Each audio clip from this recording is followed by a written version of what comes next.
When I look at my time back there, I was lucky, and that's it. Like that, like there were no other factors that led to me being here or me not being killed, other than the fact that I was lucky. Because I know a lot of people who were like journalists or did the type of work I did who were like assassinated.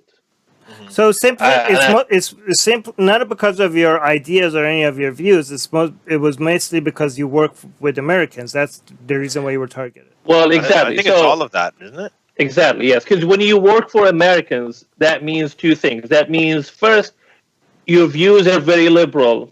Second, you to them you're not a Muslim anymore. They see you like they give you the badge like, oh, you work for the Americans, then you have the same beliefs as they are.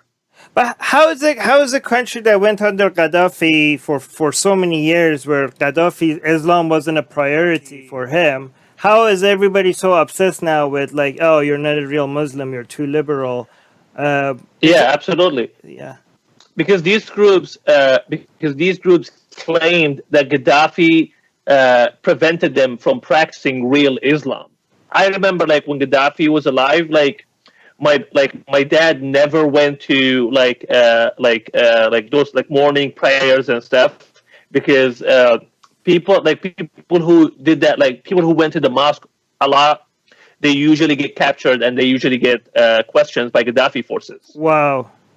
Yeah. So, see, this is how usually so at Gaddafi's time, if you go to the mosque a lot, you're a target for the government. Absolutely. Secular Jihadists is an increasingly influential podcast with much of its growing audience in Muslim-majority countries, advocating for atheists, secularists, and Enlightenment thinkers. We want to reach out to more people.